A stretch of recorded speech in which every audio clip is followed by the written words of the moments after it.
Hey guys, so we're back at the shop there, looking for a new project, I guess.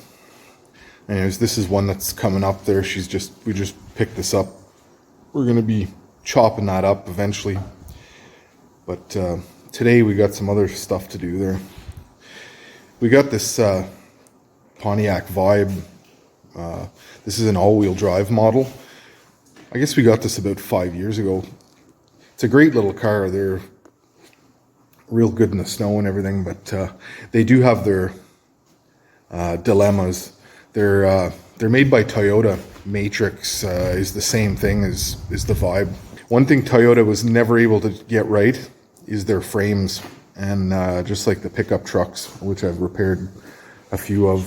One of them's on the channel, but the same thing with this thing. I bought it because the rear frame was getting kind of crusty, and so of course I made something for it, made it work, you know. But now it's the front. The front is really bad. Like we may not be able to save this thing. I don't know if you guys can see that or not, but right at the end of the bar here, that's inside the frame. Like the frame is completely shot. Actually, it's broken. Let's see if I can show you guys underneath here. So, right. Let's see here. So that's the lower control arm right there. I don't know if you guys can see that, but that's a hole.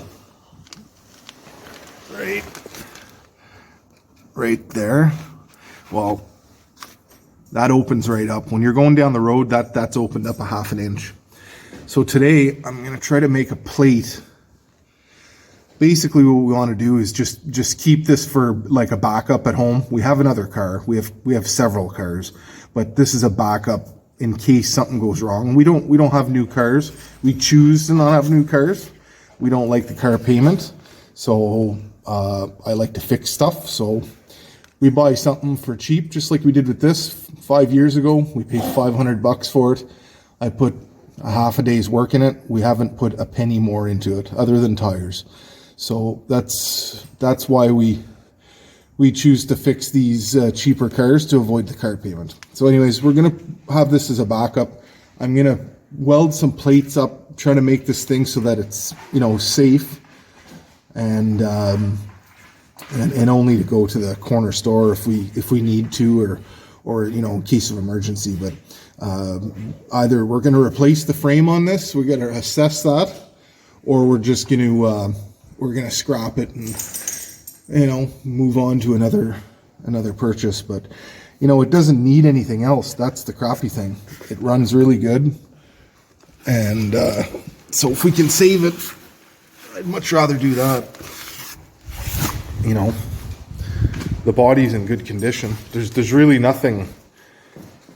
It needs nothing else other than this frame.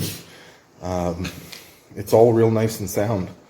So the fact that it's all-wheel drive is great. We live in Canada, so you know, yeah, there is this one spot here that could use a bit of attention, but that's fairly new. That only popped out in the last 1.5 years or so. Anyways, so that's the plan. We're gonna try to weld something on there, keep it somewhat safe. There's Toby the dog, and there's the wife doing some shining, you know. I fix her car, she polishes my stuff, you know. Hey, we're on YouTube here. No rod polishing. She means like shocks. Right there, you know. Well, we'll probably have this thing as another project down the road there. That's an 03 Sportster, 100th year anniversary, as you can see right there. I don't know if you can see that or not. 1903 to 2003. Pretty clean little bike, you know. For I picked it up for a couple of grand.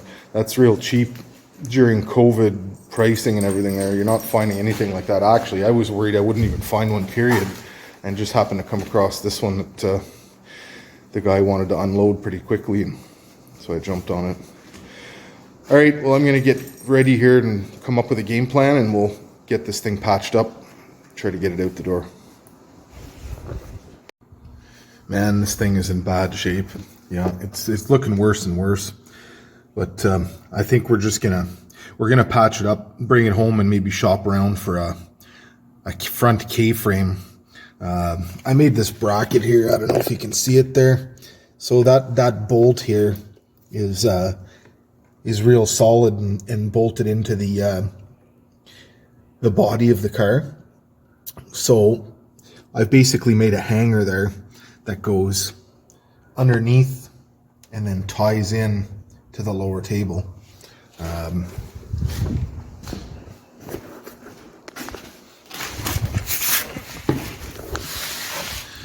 So it looks like a bit of a disaster, but that's exactly what it is. You know, there's nothing left here. So I've basically made a plate that goes underneath the K-frame and hit the most solid points. Welded that up real good and solid. I put a piece of round bar, I'm not done with it there, but anyways, along the front edge of that K-frame, because it's still solid, so I put that in there. It gives me something rigid to work with. Everything's straight, and even though it looks like a dog's breakfast, I mean, that's what it is, right? So, but it'll get us back home, and it'll, I mean, if we really needed to go down a road a couple of miles to the store, we can do that for now until we find a new section frame, because the rest of the car is in real good shape, and it runs really good. And I'm all about, bringing things back from the dead. Really, I sort of get off on bringing something that someone else gets rid of and making it work, like I did for the back section. You know, the lady pretty well parted with it for $500, and I spent a half a day fixing it up. It's been 5 years like that, no problem whatsoever. If anything is dangerous, I'll stop, and of course I wouldn't let my wife get into it. But this isn't a question of something falling off. This is a question of wearing out the tires. You know, it's still bolted in there real solid. It's just things are starting to move and the tires are starting to wear. So that's sort of the idea here. But anyways, you get the idea here. There's a plate. I got to cut things up and clean it up a bit. Probably throw a little bit of undercoating on there or something to keep it, from, well, I don't know, from rusting. Everything else is rusting. Who cares? But so you can see there, I've tied into that bolt. When it comes time to taking that out, it's going to be interesting. But for now, it's the solid point, right? So when it's hanging directly down, and then tied into all this disaster here. So anyways,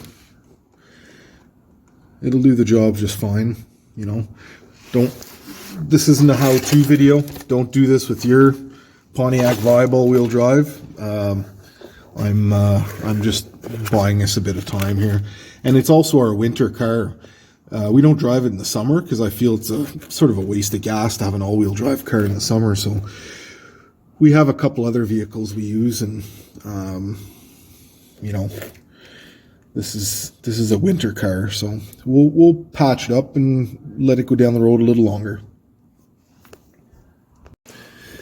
Well, that's it. Not pretty whatsoever.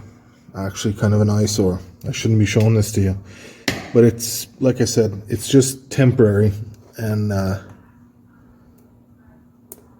we need to get this thing at least back home and mobile. I can have it towed, but I'd rather have it in my yard and be able to move it around. So that's it.